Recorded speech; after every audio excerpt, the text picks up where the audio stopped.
Jahnavi restaurant வந்த மாத்தவியும் அவளோட அசிஸ்டன்ட்டும் பிம்லாப்பாட்ட கடுப்பேத்திட்டே இருக்காங்க. இவங்க கடன் அடைக்கிறதுக்காக வேலை பார்க்காங்க அப்படிங்கிற விஷயத்த தெரிஞ்சுக்கிட்டதுனால அதை சொல்லி அவங்க கிண்டல் பண்றாங்க.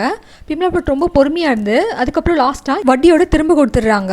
ஜின்னாவோட போட்டோ ஷூட்ல ஆரம்பத்துல ரமேஷ் கூச்சப்பட்டாலும் பிம்லாப்பாட்ட பார்த்ததும் வேணும்னே வெறுப்பேற்றதுக்காக ரொம்ப இன்வால்வ்மெண்டா மாத்தவியோட போட்டோ ஷூட் பண்றாரு. அதுக்கப்புறம் பவன் டர்ட் யாருக்காக கிட்டிச்சாய் வந்து இந்த வேலையெல்லாம் பார்த்துட்டு இருக்கான் அப்படிங்கிற விஷயத்த ரமேஷ் கிட்ட சொல்றாரு. அங்க கிட்டிச்சாய் ஓனுஷா கொடுத்த தைரியத்துல தோணம் கிட்ட அந்த தாத்தாவோட பேரனை கடத்த சொல்றான். ஜின்னா கொடுத்த பார்ட்டி அட்டெண்ட் பண்ணிட்டு வந்த மாத்தவி திடீர்னு ஞாபகம் வந்து ஷியாக்கு கால் பண்றா. நான் பிம்லாப்பாட்ட பார்த்துட்டேன் அப்படிங்கிற மாதிரி சொல்றான். நீ சீக்கிரமா கிளம்பி சியாங்ரைக்கு வா அப்படிங்கிறா. அங்க என்ன சொன்னான்னு தெரியல. மாத்தவி ஷாக் ஆயிட்டு என்ன நீ இட்டாலியில இருக்கியா அப்படிங்கிறா. அதுக்கப்புறம் சரி ஓகே நீ வந்ததுக்கு அப்புறம் பேசிக்கலாம் அப்படின்னு சொல்லிட்டு போனை கட் பண்ணிட்டு பெட்டி நூடி பார்த்து சொல்றான். ஷியா அவன் ஒய்ஃபை கூட்டிட்டு யூரோப் போயிருக்கானா, வரதுக்கு ஒரு வாரம் ஆகுமா சே அப்படிங்கிற மாதிரி சொல்றான். பெட்டி சொல்றான் நீ அமைதியா இரு மாத்தவி, அடுத்த வாரமா இருந்தாலும் சரி அடுத்த மாசமா இருந்தாலும் சரி பிம்லாப்பாட் இங்கதான் வேலை பார்க்க போறா, அதனால அவன் எப்ப வந்தாலும் பார்க்க தான் போறான், நீ ஏன் டென்ஷன் ஆகுற அப்படிங்கிற மாதிரி சொல்றான். இது கேட்டுட்டு மாத்தவி கொஞ்சம் ஸ்மைல் பண்றா. அடுத்து பிம்லாப்பாட்ட காட்டுறாங்க. அவங்க ரெஃப்ரெஷ் ஆயிட்டு அவங்க ரூமுக்கு வராங்க. காண்டா அங்க உட்கார்ந்துருக்காங்க. காண்டாவை பார்த்ததும் பிம்லாப்பாட் கேக்குறா என்ன நீ இன்னுமா தூங்காம இருக்க, நான் நீ தூங்கி இருப்பேன்னு நினைச்சேன், காலையில ஷிஃப்ட் ஞாபகம் இருக்குல்ல, ஒருவேளை நான் தான் தப்பா ஞாபகம் வச்சிருக்கேனா அப்படின்னு கேக்குறான். காண்டா சொல்றேன் இல்ல நீ கரெக்டா தான் ஞாபகம் வச்சிருக்க, நான் உனக்காக தான் வெயிட் பண்ணிட்டு இருக்கேன் அப்படிங்கா. பிம்லாப்பாட் எனக்கா வெயிட் பண்றியா ஏன் அப்படின்னு கேட்கான். அதுக்கு காண்டா சொல்றான் நான் உன்கிட்ட ஒரு விஷயத்தை கிளாரிஃபை பண்ணணும்னு இருக்கேன் அப்படிங்கா. என் கிட்ட கிளாரிஃபை பண்றதுக்கு முன்னால நீ ஜின்டானாட்ட போய் கிளாரிஃபை பண்ணு அப்படின்னு சொல்லிட்டு பிம்லாப்பாட் நக்கலா சொல்லிட்டு படுக்க போறா. காண்டா அதுக்கு ஐயோ நான் அதை பத்தி தான் பேச வந்தேன், எனக்கு சாட்டை பிடிக்காது அப்படிங்கா. பிம்லாப்பாட் சொல்றா என்ன சீச்சி அந்த பழம் பிடிக்கும் கான்செப்டா அப்படின்ட்டு. அதுக்கு காண்டா சொல்றா ஐயோ எனக்கு ஆம்பளைங்களே பிடிக்காது அப்புறம் எப்படி சாட்டை மட்டும் பிடிக்கும் அப்படிங்கா. இதை கேட்டு பிம்லாப்பாட் ஆமா ஆம்பளைங்களே பிடிக்கலன்னா சாட்டையும் பிடிக்காதுதான் அப்படின்னு சொல்லிட்டு கேஷுவலா சொல்லிட்டு படுக்கிறா. திடீர்னு ஷாக் ஆயிட்டு இருந்துச்சு என்னது அப்படிங்கிறா. காண்டாவை பார்த்து சந்தேகத்தோட இப்ப நீ என்ன சொன்ன, உனக்கு ஆம்பளைங்களே பிடிக்காது அப்படின்னு கேட்கிறா. அப்ப வேற யாரதான் பிடிக்கும் அப்படின்னு கேட்கவும் ஜின்டானா இட்ஸ் மீ ஜின்டானா கதவு தட்டிட்டு பிம்லாப்பாட் நீ தூங்கிட்டியா அப்படிங்கிற மாதிரி கேட்கிறா. அவ தொடர்ந்து கதவு தட்டவும் பிம்லாப்பாட் இல்ல நான் அந்த வரேன் அப்படின்னு சொல்லிட்டு போய் கதவு திறக்கான். பிம்லாப்பாட் கிட்ட அவ கேட்கிறா நீ ஃப்ரீயா இருக்கியா, நான் உன்கிட்ட கொஞ்சம் பேசணும் அப்படிங்கா. பிம்லாப்பாட் ஓகே அப்படின்னு சொல்லிட்டு வெளியில போறா. காண்டா இப்போ சொல்ல முடியாம அங்கேயே உட்கார்ந்துருக்கான். ஜின்டானோ பிம்லாப்பாட்டும் வெளியில நின்று பேசுறாங்க. ஜின்டானா கேட்கிறா நான் உன்கிட்ட ஒரு விஷயம் கேட்பேன், நீ எனக்கு நேர்மையா பதில் சொல்லணும், சாட் உனக்கு ரொம்ப பிடிக்குமான்னு கேட்கிறான். பிம்லாப்பாட் சொல்றான் சாட் நல்ல பையன், அவனை வந்து எனக்கு பிடிக்கும், ஆனா உனக்கு எந்த மாதிரி பிடிச்சிருக்கோ அதே மாதிரி ஃபீலிங்ஸ் எனக்கு கிடையாது அப்படிங்கிறா.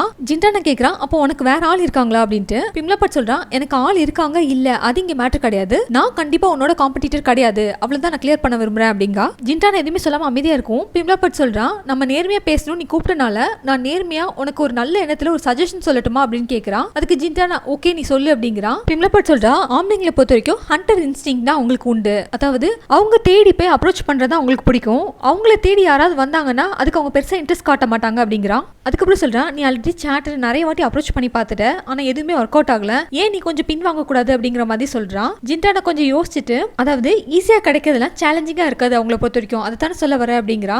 ஆமாங்கிற மாதிரி பிம்லாப்பாட் தலையாட்டுறா. அடுத்த நாள் காலையில ஜாராவி ரெஸ்டாரண்ட் காட்டுறாங்க. அங்க ஜின்னாவும் அவங்களோட அசிஸ்டன்ட்ஸ் எல்லாரும் வந்து சாப்பிட வந்திருக்காங்க. அவங்க சுத்தி பிம்லாப்பாட்ட தேடுறாங்க. இங்க இருக்காளா பாரு அங்க இருக்காளா பாருன்னு அவங்களுக்குள்ளே ஒருத்தருக்கு ஒருத்தர் பேசிக்கிறாங்க. ஜின்டானா தான் அந்த டேபிள் ஹேண்டில் பண்ணிட்டு இருக்கா. அவ மெனு கார்டை கொடுத்துட்டு இவங்க யாரை தேடுறாங்க அப்படிங்கிற மாதிரி ரியாக்ஷன் கொடுத்துட்டு இருக்கா. பிம்லாப்பாட் அப்ப பார்க்க கிச்சன்ல இருந்து வெளியே வரும். அங்க பாரு பிம்லாப்பாட் வந்துட்டு அப்படின்னு சொல்லிட்டு ஆளுக்கு அவங்க போன்ல போட்டோ எடுக்க ட்ரை பண்றாங்க. இது நோட் பண்ண ஜின்டானா அவங்க போட்டோ எடுக்காத அளவுக்கு என்னென்ன பண்ண முடியுமோ எல்லாத்தையும் பண்ணிட்டு இருக்கா. ஜின்னா சொல்றா சீக்கிரமா போட்டோ எடுங்கன்னு. ஜின்டானா வந்து அவங்க போனுக்கு முன்னாடி வந்து நின்னுட்டு அவங்க போட்டோ எடுக்க விடாத அளவுக்கு ட்ரை பண்றா. அவங்களே எட்டி பார்த்து போட்டோ எடுக்க ட்ரை பண்றாங்க, ஆனா அவங்களால முடியல. இது காண்டா நோட் பண்ணிட்டு அவளும் இந்த டேபிளுக்கு வந்துட்டு உங்களுக்கு குடிக்க ஏதாவது கொண்டு வரட்டுமா, உங்களுக்கு நான் ரெக்கமெண்ட் பண்ணட்டுமா, பட்டர்ஃப்ளை பீனட் ஜூஸ் அல்லது லெமன் ஜூஸ் அப்படிங்கிற மாதிரி ஏதோ பேசுறா. அவளும் வந்து குறுக்க வாரா அவங்க போட்டோ எடுக்க கூடாத அளவுக்கு. இது எதையுமே பிம்லாப்பாட் நோட் பண்ணாம அவளோட கஸ்டமருக்கு சர்வ் பண்ணிட்டு இருக்கா. ஜின்னா சொல்றா இது சரி வராது, நீ கேமரா எடுத்து ஜூம் பண்ணு, எனக்கு எப்படியாவது அவளோட போட்டோ வேணும் அப்படிங்கிற மாதிரி சொல்றா. அந்த கேமராமேன் கேமராவை ஜூம் பண்ண உடனே பிம்லாப்பாட் பாத்துறா. உடனே அவ அதுக்கு ஆப்போசிட் டைரக்ஷன் திரும்பிடுறா. இங்க நடக்கிற எல்லாத்தையும் வந்து பேச்சாலி பார்த்துட்டு போன் அடிக்கிறா. ரமேஷ் கால் அட்டெண்ட் பண்ணிட்டு இங்க இருக்கிற ஸ்டாஃபோட அனுமதி இல்லாம யாருமே அவங்க போட்டோ எடுக்க கூடாதுன்னு நான் சொன்னதா ஜின்னா கிட்ட சொல்லுங்க, அதையும் மீறி அவங்க போட்டோ எடுத்தாங்க அதை நான் பார்த்தேன் அப்படின்னா நான் என்னோட ஸ்டாஃப்காக அவங்க மேல கோர்ட்ல கேஸ் போடுவேன்னு சொல்லுங்க அப்படிங்கிறான். அதுக்கப்புறம் கோவமா போனை கட் பண்றான். நூங்க வந்து என்னாச்சுங்கிற மாதிரி கேட்கறா. ரமேஷ் சொல்றான் ஜின்னாவும் அவங்களோட டீமும் பிம்லாப்பாட்டோட போட்டோ எடுக்க ட்ரை பண்ணிருக்காங்க அப்படிங்கிறான். இது கேட்டது நூங் ஷாக் ஆகுறான். அந்த டைம் பார்க்க மாத்தவி எக்ஸ்கியூஸ் மீன்னு சொல்லிட்டு உள்ள வரா. பவன் டட் கிட்ட இப்பதான் கேட்டேன், நீங்களும் நூங்கும் உட்காந்து பேசிட்டு இருக்கதா சொன்னாரு, நான் பிரேக்ஃபாஸ்ட் சாப்பிட போறேன், அதான் உங்களை சேர்த்து கூட்டிட்டு போலான்னு வந்தேன் அப்படிங்கிறா. நூங் சொல்றா நான் ஆல்ரெடி பிரேக்ஃபாஸ்ட் சாப்பிட்டேன்ட்டு. மாத்தவி ரொம்ப நல்லதா போச்சுங்கிற மாதிரி ஸ்மைல் பண்றா. ரமேஷ் சொல்றான் எனக்கு காலையில 8:30 மீட்டிங் இருந்தது, அதனால நானும் பிரேக்ஃபாஸ்ட் சாப்பிட்டேன் அப்படிங்கிற மாதிரி சொல்லவும் மாத்தவி சொல்றா ஜின்னா இன்னைக்கு ஊருக்கு போறாங்க, நீங்க அவளை வழி அனுப்ப வரலையா அப்படிங்கிற மாதிரி கேட்கறான். ரமேஷ் சொல்றான் நூங் வழி அனுப்ப வருவாங்க, என்னால வர முடியல, என்னோட அப்பாலஜியை வந்து நீங்க ஜின்னா கிட்ட சொல்லிருங்க அப்படின்னு சொல்லவும் மாத்தவியோட ஃபேஸே வந்து டல் ஆயிடுது. அதுக்கு அதுக்கப்புறம் ரமேஷ் சொல்றான், இன்னொரு விஷயத்த நீங்க ஜின்னா கிட்ட எக்ஸ்பிளைன் பண்ணிருங்க, தேவையில்லாம அடுத்தவங்களோட பிரைவசில இன்வால்வ் ஆக வேணான்ட்டு அப்படின்னு கோவத்தோட சொல்றான். மாத்தவிக்கு என்ன சொல்றான்னு புரிஞ்சா கூட எதுவுமே புரியாத மாதிரி ஒரு ஃபேஸ் ரியாக்ஷன் வச்சுட்டு ஏன் என்னாச்சு அப்படிங்கிற மாதிரி கேக்குறான். அதுக்கு ரமேஷ் சொல்றான், ஜின்னாவும் அவங்களோட டீமும் பிம்லா பட்டோட போட்டோ எடுக்க ட்ரை பண்ணிருக்காங்க. அவளோட பெர்மிஷனோடயோ இல்ல பெர்மிஷன் இல்லாமலையோ போட்டோ எடுக்கிறதுக்கு நான் அலோ பண்ண மாட்டேன். அது மட்டும் இல்ல அவங்க ட்ரை பண்ணது ஒர்க்கிங் ஹவர்ஸ்ல. நான் என்ன சொல்றேன் புரியுதா அப்படிங்கிற மாதிரி கோவமா கேட்டதும் மாத்தவி அந்த சிரிச்சே சமாளிக்கிறான். நான் சொல்றேன் அப்படிங்கிற மாதிரி சொல்லிட்டு ரமேஷ் ரூம்ல இருந்து வெளியில போக ட்ரை பண்றா. ஆனா அவளுக்கு கோவமா வருது. அடுத்த சீன் ஜின்னாவையும் நூங்கையும் காட்டுறாங்க. அவங்க சென்ட் ஆஃப் பண்றதுக்காக நூங் கூட்டிட்டு வராங்க. ஜின்னா சொல்றா, நாங்க மன்னிப்பு கேட்டோன்னு நீங்க ரமேஷ் கிட்ட சொல்லுங்க, நாங்க எந்த தப்பான எண்ணத்திலயும் பிம்லா பட்ட போட்டோ எடுக்கல. அவங்க இங்க ஒர்க் பண்றது பார்த்ததும் நாங்க ரொம்ப எக்ஸைட்மெண்ட் ஆயிட்டோம். அவங்களோட ஃபேன்ஸ்க்காக இந்த போட்டோ எடுக்க ட்ரை பண்ணோம் அப்படிங்கிற மாதிரி ஜின்னா சொல்லவும் நூங் சொல்றா, பரவாயில்ல விடுங்க, நடந்தது நடந்து போச்சு, அதை நினைச்சு ஏன் ஒரி பண்றீங்க அப்படின்னு சொல்லிட்டு அடுத்த வாரம் ஃபேஷன் ஷோ இருக்கு, அதுக்கு நீங்க வரீங்களா அப்படிங்கிற மாதிரி கேக்குறா. நான் முடிஞ்சா வரேன், அதுக்குள்ள என்னோட வேலையை முடிச்சிட்டேன்னா நான் கண்டிப்பா வருவேன், வரும்போது ரமேட்டோட கவர் போட்டோ இருக்கிற மாதிரி உள்ள மேகசினை கொண்டுட்டு வருவேன் அப்படிங்கிற மாதிரி சொல்றா. நூங் இதை கேட்டுட்டு சிரிச்சிட்டு தேங்க்யூ சோ மச் அப்படின்னு சொல்லிட்டு சரி எனக்கு உள்ள வேலை இருக்கு நான் கிளம்புறேன், ஹாப்பி ஜர்னின்னு ஜின்னா கிட்டே உங்க டீம் கிட்டே சொல்லிட்டு பாய் சொல்லிட்டு கிளம்புறா. மாதவி நூங் போறதே பார்த்துட்டு இருக்கிற டைம் நூடி கேக்குறா, இங்க என்ன பிம்லா பட் ஸ்பெஷல் கெஸ்ட் வெயிட்டரா, எல்லாரும் அவளை ப்ரொடெக்ட் பண்ண ட்ரை பண்றாங்க அப்படின்னு கேக்குறா. மாதவி சொல்றா, நானும் அப்படிதான் நினைக்கிறேன்னு, எனக்கு இங்க என்ன நடக்குது சுத்தமா புரியல அப்படிங்கிற மாதிரி ஃபேஸ் ரியாக்ஷன் கொடுக்கான். அதுக்கு பெட்டு சொல்றான், அப்படி பிம்லா பட் அவனுக்கு ரொம்ப ஸ்பெஷலா இருந்தா ஏன் அவளை ஒய்ஃபா ஆக்காம இப்படி கடினமான வேலை செய்ய விட்டுருக்கான் அப்படின்னு கேட்கான். அந்த டைம் பார்க்க ஜின்னா மாதவி கிட்ட வந்து சரி நான் கிளம்புறேன் அப்படின்னு சொல்றான். மாதவி பதிலுக்கு ஜின்னா கிட்ட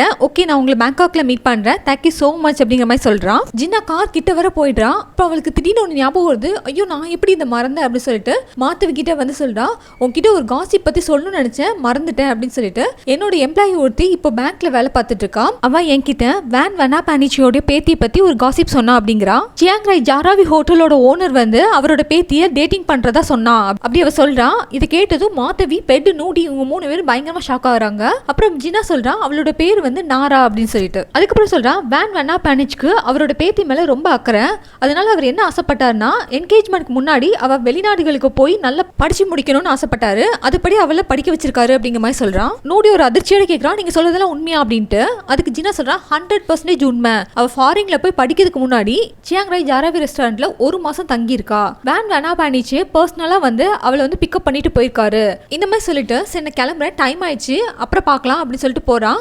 பெட்டு மட்டும் ஹாப்பி ஜர்னிங்கிறான். மாத்தவியும் நூடியும் அந்த அதிர்ச்சியில இருந்து மீளவே இல்ல. ஜின்னா கார் கிளம்பி போனதுக்கு அப்புறம் நூடி சொல்றான், ஓ மை குட்னஸ், ஒரு பெரிய பில்லியனரோட கிராண்ட் டாட்டரா, நமக்கு இனிமேல் ஹோப்பே கிடையாதுப்பா அப்படிங்கிற மாதிரி சொல்றான். பெட்டு சொல்றான், அவ வெறும் பணக்காரி மட்டும் கிடையாது, ரொம்ப அழகானவ கூட, அதனாலதான் மேகசின் கவர் போட்டோல அவ போட்டோ வைக்கிறதுக்காக கேட்டிருக்காங்க, ஆனா அவங்க தாத்தா அலோ பண்ணல அப்படிங்கிற மாதிரி சொல்றா. நூடி திடீர்னு இருங்க அப்ப பிம்லா பட்க்கு இந்த விஷயம் பத்தி எதுவுமே தெரியாது போல இருக்கே அப்படிங்கிறான். மாத்தவி சொல்றா, ரமேஷ் உண்மையிலே நாராவை டேட் பண்றானா இல்லையாங்கிறது தெரிஞ்சுக்கிற வரைக்கும் பிம்லா பட்க்கு நான் இதை சொல்லவே மாட்டேன் அப்படிங்கிறான். அவளுக்கு காதல் தோல்வினால பயங்கரமான வலி ஏற்படணும்னு ஆசைப்படுறேன் அப்படிங்கிற மாதிரி சொல்றான். ஆக்சுவலா நாரா ஜாராவி ரெஸ்டாரண்டோடைய இன்னொரு பார்ட்னரான சிங்க தான் வந்து டேட் பண்ணிட்டு இருக்கா. அடுத்து ஜாராவி ரெஸ்டாரண்ட்டை காட்டுறாங்க. பிம்லா பட் ஒரு கஸ்டமரை நல்ல விதமா கவனிச்சு பில் வாங்கி கொடுத்துட்டு வராங்க. அந்த டைம் பார்க்க காண்டா மறுபடியும் ஜின்டானையும் சாட்டியும் பார்த்துட்டே நிக்காங்க. உடனே காண்டா கிட்ட பிம்லா பட் போனதும் காண்டா நேத்து நைட்டு அப்படின்னு சொல்லி ஆரம்பிக்கிறான். அதுக்கு வந்து பிம்லா பட் எனக்கு புரியுது, நீ ஜின்டானாக்காக எல்லாத்தையும் வந்து விட்டுட்டு வழிவிட போற அதானே அப்படிங்கிறான். ஐயோ இது என் கையை மீறி போயிட்டு இருக்கு, அப்படி இல்ல பிம்லா பட் அப்படின்னு காண்டா சொல்றான். இப்படி அவங்க பேசிட்டு இருக்க டைம் பிம்லா பட் வாசல பார்க்க மாத்தவியும் அவளோட அசிஸ்டன்ட்டும் ஜாராவி ரெஸ்டாரண்ட்குள்ள வராங்க. ரொம்பவே ஷாக் ஆயிடுறா பிம்லா பட். மாத்தவி பிம்லா பட்டை இலக்காரமா சிரிச்சிட்டு ஒரு டேபிள்ல உட்கார்றா. பிம்லா பட் மாத்தவி டேபிளுக்கு சர்வ் பண்றதுக்காக மெனு கார்டு எடுத்துட்டு போறான். காண்டாவை கை பிடிச்சிட்டு என்ன நடந்தாலும் பொறுமையா இரு பிம்லா பட் அப்படிங்கிறான். பிம்லா பட்டும் சரிங்கிற மாதிரி தலையாடிட்டு இவங்க 3 பேர்கிட்டயும் போய் இந்த மெனு கார்டை கொடுக்குறா. மாத்தவி மெனு கார்டை பார்த்துட்டே பிம்லா பட் கிட்ட கேக்குறா, எவ்வளவோ ஜாப் வந்து நல்ல சம்பளத்தோட இருக்கு, அதை விட்டுட்டு நீ ஏன் இந்த ஜாப் செய்யற, இதை செய்யறதுக்கு வேற ஏதாவது காரணம் இருக்கா அப்படின்னு கேக்குறான். பெட்டு சொல்றான், அதாவது இந்த ஹோட்டலோட ஓனரை உன் வலையில விழ வைக்கணுங்கிறதுக்காக இந்த வேலையை பாக்குறியா அப்படின்னு கேக்குறான். பிம்லா பட் அவ கோவத்தை கண்ட்ரோல் பண்ணிட்டு பொறுமையா சொல்றான், நான் இப்போ போயிட்டு வரேன், அதுக்குள்ள என்ன டிஷ் வேணுங்கிறத நீங்க யோசிச்சு வைங்க அப்படிங்கிற மாதிரி சொல்றான். அங்கிருந்து பிம்லா பட் போக ட்ரை பண்ணவும் மாத்தவி சொல்றான், நீ ஒரு கோலை இப்போ போயிட்டு உனக்கு பதில வேற யாரையாவது அனுப்பி வைப்ப,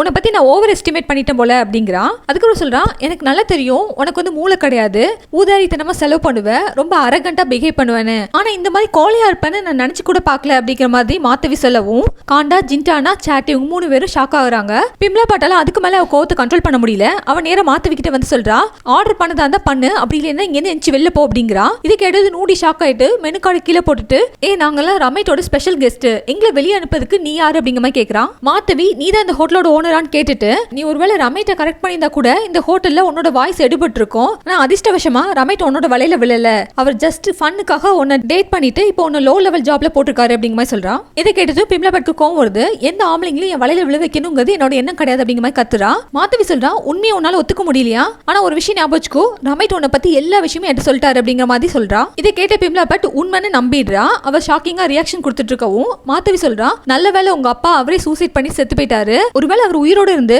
அவரோட பாசமான பொண்ணு இந்த மாதிரி ஆண்கள் பின்னால் அலையிறான்னு தெரிஞ்சது அப்படின்னா அவருக்கு கன்ஃபார்மா ஹார்ட் அட்டாக் வந்துடும் அப்படிங்கிற மாதிரி சொல்றா. அவங்க அப்பா பத்தி இழுத்ததும் பிம்லா பட்க்கு ரொம்பவே கோவம் அதிகமாகுது. அவ மாத்தவே அடிக்கிறதுக்காக கை ஓங்குறா. திடீர்னு அவளுக்கு ரமேஷ் சொன்னது ஞாபகம் வருது. நீ இப்பவும் ஏதாவது பிரச்சனை பண்ணி உன்னோட ஜாப்ல இம்ப்ரூவ்மெண்ட் காட்டல அப்படின்னா நான் கண்டிப்பா உன்னை ஜெயிலுக்கு அனுப்புவேன், அதை ஞாபகம் வச்சுக்கோ அப்படிங்கிற மாதிரி மிரட்டியிருப்பான்ல. அதை அவ யோசிச்சுட்டு அடிக்காம அப்படி நிப்பாட்டிடுறா. அதுக்கப்புறம் கொஞ்சம் கோவத்தை கண்ட்ரோல் பண்ணிட்டு மாத்தவே பார்த்து சொல்றா, என்னுடைய இந்த வீழ்ச்சியை எங்க அப்பா பார்த்தாருன்னா கொஞ்சம் ஷாக்கிங் ஆவாரு, இல்லன்னு சொல்லல. ஆனா அதை விட அவர் ரொம்ப ஷாக் ஆகிற ஒரு விஷயம் என்னன்னா அவருடைய எக்ஸ் ஒய்ஃப் இந்த மாதிரி ஆண்களை அட்டைப்பூச்சி மாதிரி உறிஞ்சி அவங்க வாழ்க்கையை நாசமாக்கிட்டு ஒரு எய்ம்லெஸ்ஸா சுத்துறவா அப்படிங்கிற உண்மை தெரியும் போதுதான். இதை கேட்டது மாத்தவே கோவமா அப்படிங்கிற மாதிரி சொல்லிட்டு மெனுக்கார்டை தூக்கி எறியறா. பாச்சாலி இதை கேட்டுட்டு அவங்க ஓடி வந்து என்ன பிரச்சனை அப்படிங்கிற மாதிரி கேட்கறா. மாத்தவையும் பிம்லா பட்டும் ஒருத்தர் பார்த்து முறைச்சிட்டே நின்றுட்டு இருக்காங்க. நூடி பாச்சாலி கிட்ட சொல்றா, நாங்க மெனுக்கார்டு ரீட் பண்றதுக்கு ரொம்ப நேரம் ஆக்கிட்டோமா, அதனால இந்த வெயிட்டர் எங்க கிட்ட மரியாதை இல்லாம நடந்துக்கிறா அப்படின்னு சொல்லவும் போயிட்டு ஆமா கரெக்ட், எங்க கிட்ட இந்த மாதிரி ஃபேஸை காட்டுறான்னு சொல்லிட்டு வக்கனம் கழிச்ச மாதிரி ஒரு ஃபேஸ் ரியாக்ஷன் கொடுத்துட்டு இப்படிதான் காட்டுறா அப்படின்னு சொல்றா. அதுக்கப்புறம் சொல்றா, இந்த வெயிட்டர் எங்களை பார்த்ததுமே ரொம்ப அப்செட் ஆயிட்டாங்க அப்படிங்க.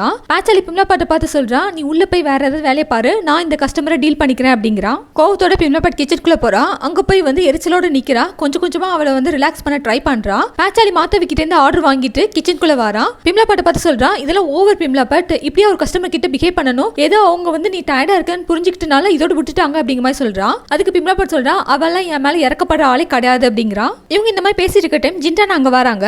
பாச்சாலி ஜின்டானாவை பார்த்துட்டு பிம்லா பாட்க்கு பதிலா நீ அந்த டேபிள் ஹேண்டில் பண்ணிக்கிறியா, அதனால வேற எந்த பிரச்சனையும் வராதுன்னு நான் நினைக்கிறேன் அப்படிங்கிறா.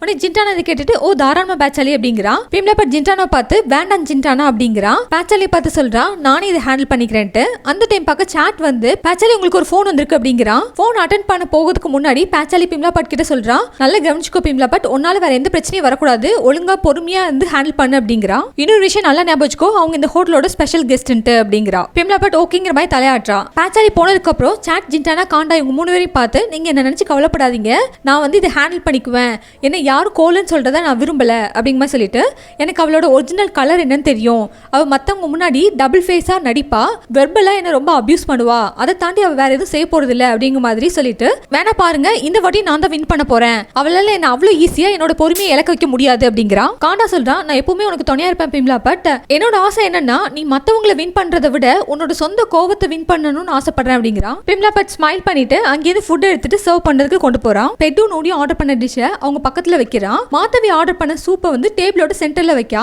அதுக்கப்புறம் பிம்லா பட் அங்கேருந்து போக ட்ரை பண்ணவும் மாத்தவி இரு அப்படின்னு சொல்லிட்டு எனக்கு அவ்வளவு தூரத்துல இருந்தா ஃபுட் எடுக்க முடியாது, ஒழுங்கா அந்த சூப்பை எடுத்து என் பக்கத்துல வை அப்படிங்கிறா.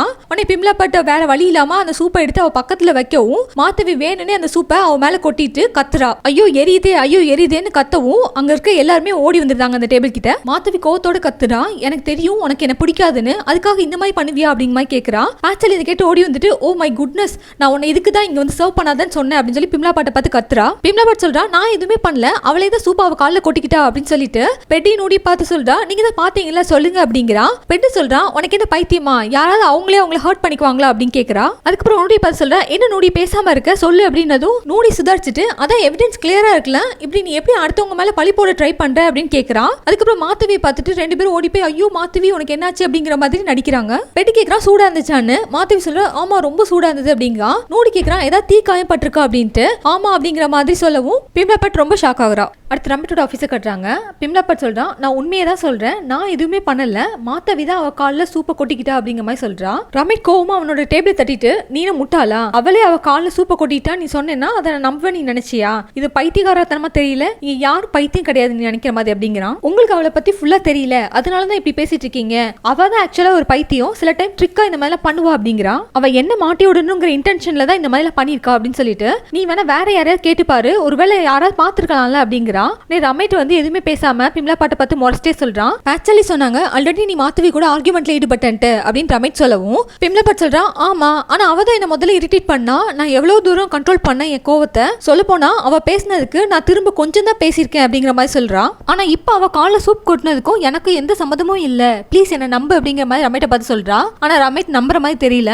நானும் முட்டாள் கிடையாது உன்னோட ஆர்டரை ஒபே பண்ணாம ஜெயிலுக்கு போற அளவுக்கு அப்படிங்கிறான். ரமேஷ் பழசெல்லாம் மனசுல வச்சுட்டு நான் ஏன் உன்னை நம்பணும், சொல்லப்போனா மாதவி என்கிட்ட இதுவரை பொய்யே சொன்னது கிடையாது, ஆனா நீ அப்படிங்கிற மாதிரி கேட்கிறான். இந்த வார்த்தை வந்து பிம்லா பட்டு ரொம்பவே காயப்படுத்துது. அவங்களுக்கு கண்ணீர் வருது. அதை கண்ட்ரோல் பண்ணிட்டு அவங்க சொல்றாங்க, இதுக்கப்புறம் வந்து நான் உங்ககிட்ட பேசி பிரயோஜனம் இல்ல, எந்த மாதிரி பனிஷ்மெண்ட் எனக்கு கொடுக்க போற, ஜெயிலுக்கு அனுப்ப போறியா அப்படிங்கிற மாதிரி கேட்கறாங்க. ரமேஷ் சொல்றான் இது பாதிக்கப்பட்டவங்களை பொறுத்தது அப்படின்ட்டு. அடுத்த சீன் ஜாராவி ரெஸ்டாரண்ட்டை காட்டுறாங்க. போயிட்டு மாதவி கிட்ட சொல்றான், நீ கண்டிப்பா லம்பா ஒரு பணம் வாங்குற காம்பன்சேஷன் அப்படின்ட்டு. இன்கேஸ் உன் காலில் தழும்புகள் ஏற்பட்டுச்சுன்னா உன்னோட கேரியரே பாதிக்கப்படும்ல அப்படிங்கிறான். இதை கேட்ட பேச்சாலியும் அவங்க இருக்க ஸ்டாஃபும் கொஞ்சம் ஷாக் ஆகுறாங்க. நோடி சொல்றான் ரொம்ப காயமா இருக்கா, நம்ம ஹாஸ்பிட்டல் போய் பார்க்கலாமா அப்படின்ட்டு. உடனே பேச்சாலி சொல்றான் நான் வேணா டாக்டரை இங்க வர சொல்லட்டுமான்ட்டு. மாதவி ரொம்ப நல்ல மாதிரி நான் உங்களெல்லாம் தொந்தரவு பண்ண விரும்பல, கொஞ்ச நேரம் விட்டா அந்த எரிச்சல் போய் கூல் ஆயிடும் அப்படிங்கிற மாதிரி சொல்றான். இதை கேட்ட பேச்சாலி சேட்டை பார்த்து போய் ஃபர்ஸ்ட் எய்ட் பாக்ஸ் எடுத்துட்டு வாங்குறான். சேட் வாசலுக்கு போகும். ரமேஷும் பிம்லா பட்டு அங்க வராங்க. ரமேஷ் மாதவியை பார்த்து என்னோட எம்ப்ளாயோட கவனக்குறைவினால உங்களுக்கு பெரிய காயம் ஏற்பட்டிருக்கு, அந்த தவறுக்காக நான் மன்னிப்பு கேட்டுக்கிறேன், என்னோட எம்ப்ளாயும் உங்ககிட்ட மன்னிப்பு கேட்க வந்திருக்காங்க அப்படின்னு சொல்லிட்டு பிம்லா பட்ட பாக்குறான். அதுக்கப்புறம் சொல்றான் அவங்க எவ்வளவு நாள் காம்பன்சேஷன் கொடுப்பாங்க அப்படிங்கிறான். மாதவி வலியோட பேசுற மாதிரி சொல்றான், எனக்கு நல்லா தெரியும் பிம்லா பட் சீக்கிரமாவே கோபப்பட்டுருவான்னு, நான் அதை பற்றி கவலைப்பட்டதும் கிடையாது, இந்த மாதிரி பப்ளிக்கு அந்த இஷ்யூஸை கொண்டு வரணும்னு கூட நினச்சது கிடையாது. அதுக்கப்புறம் சொல்கிறான் இதுக்கப்புறம் இந்த மாதிரிலாம் நடக்காத நான் நம்புறேன் அப்படின்ட்டு.